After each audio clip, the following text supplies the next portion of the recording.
Hi, I'm Sarah from The Upcoming. A real pleasure to have you here with us in London. Thank you. Maybe you could just kick off with a brief introduction to your film and tell us a bit about what audiences can expect if they watch it. The audience is gonna expect, I guess, something very intense, very immersive, like spending an hour and 30 minutes with two people, a father and a son, trying to escape a huge wildfire in a car. So that is kind of the back picture, the drama, the kind of eco thriller. But in that car, they will have to face as well their own problem, their own drama. They are more like intimate drama. So the fire will be some kind of revelation for them. They will have to answer the questions they've been asking themselves for years, maybe, and but this time they will have to face it. They will have to answer it because the fire is coming. So it's more or less what people are going to see, and yeah, it's going to be quite hot. What to say? Yeah. Where did you get the initial inspiration for the film, and why was this a story you're really compelled to tell on the screen? Yeah, it's the origin of the story. First, I'm quite. I mean, I have some kind of fascination for the fire and the way fires burn, but also as a fire, uh, as I said before, reveals things. Like when something burns, it's usually it's not over. It's just at some point it's the beginning of things. So that is the first point. Second point was is in 2018 the campfire, wildfire, huge wildfire in California, was very shocking. And I just saw all that footage of the people trying to escape that fire. They were just like, trying to talk to each other, and they were stuck in cars, like saying it's gonna be okay, everything's gonna be okay, everything's gonna keep. They were stuck, and the fire was just coming at them. And well, obviously, you could see that now it's not gonna be okay. So I was very, very, very interested in that opposition. That when you're in your car, it's very calm, it's very protected, but you're stuck and something is coming. How do you behave with that? How do you react with it? So that was the origin of that idea. And I wanted my characters just to answer their own intimate questions, their own drama inside that kind of, yeah, atmosphere, very anxious, like very stressful atmosphere. And coming to your kind of style and the look and feel of your film, how would you characterize your approach as a filmmaker? And do you sort of draw reference on other filmmakers or other films that you've seen growing up or throughout your career?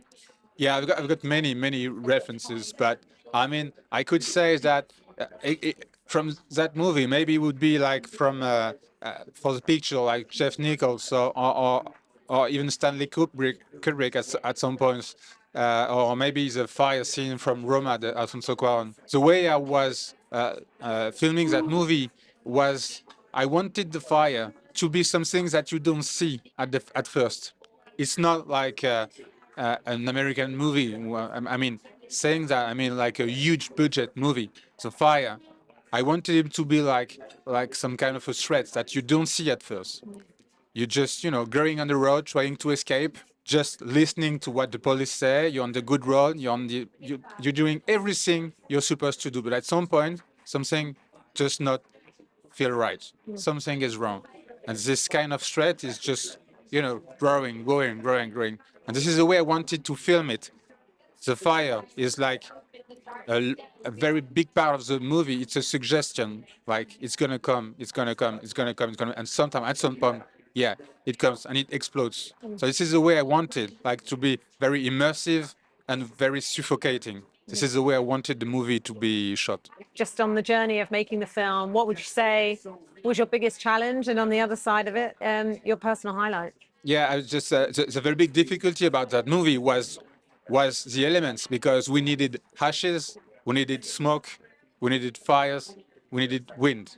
So it was quite impossible to have all of that at the same time and on the exterior. So we had to build up 100 meters of road in a studio so we can have everything we wanted at the same time, and we could have fire without any risks and everything. So it was the big challenge of that movie. That with a small budget movie, to feel like there is a real fire, there is something absolutely strong. So it was very interesting. And I think the part I preferred, but the hardest part is that the movie is just actually ending on the beach because on the forest in France, in southwest of France. You've got this huge pine forest, and it just ends up on the dune and on the beach. And this is my home. I've been going in that place since I'm a very child. And I wanted the movie to end up on that beach, metaphorically as well. I wanted the character to go through the forest, and to finish on the beach and the sea. And it was my place, and I know everything of it. I know the sea, I know the tides, I know the wind, I know the suns, I know everything. We shot 2 days over there, and nothing went the way I wanted. Everything went wrong.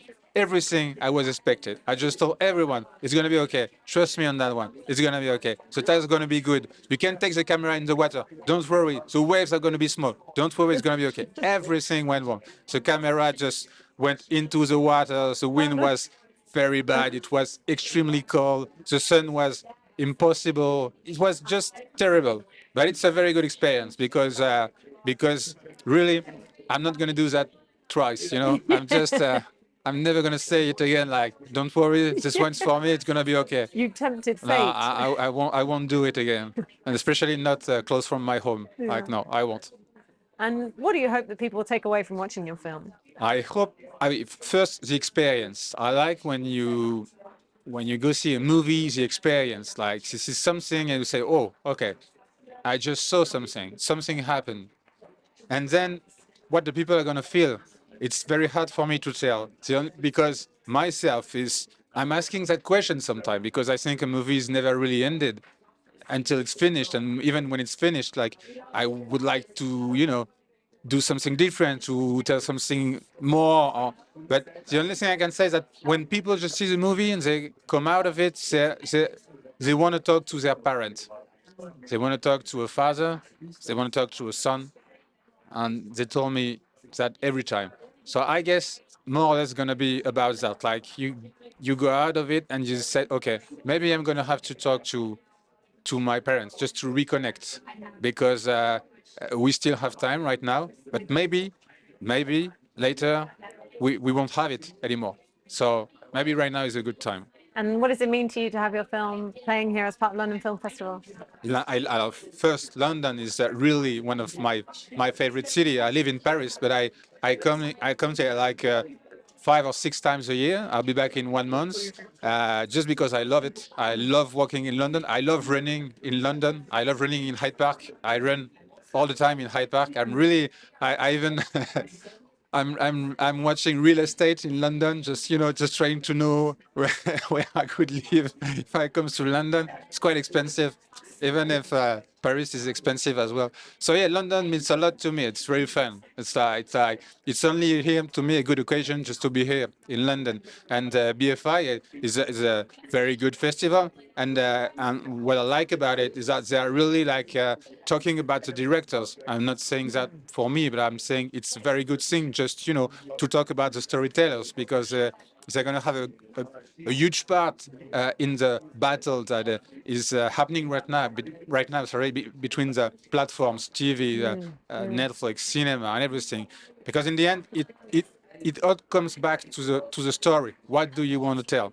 What do you want to say? How do you want to say it? And I think this festival is very accurate right now about that part.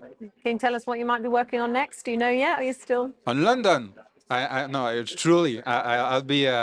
Hopefully, my next movie will be the story of Radio Londres. It happened during the first month. I mean, during all the Second World War. There was French radio. French Free Radio was broadcasting from the BBC just here every night from 8:30 to 9 o'clock. They were just speaking to the French folk, and it was the only free radio. And this is through that radio that they were sending the messages to the resistance in France. So I'm just focused on the first months of that radio. And during the Blitz of London that started on September 7th, 1940. And yes, it's fascinating, like with Churchill and de Gaulle hanging around Carlton's Gardens. That's fascinating. So yeah, I'm gonna tell that story, next story. Fabulous. Well, thank you so much for sharing all that with us, and really enjoy the rest of the time here in Thank you. London. Thanks a lot.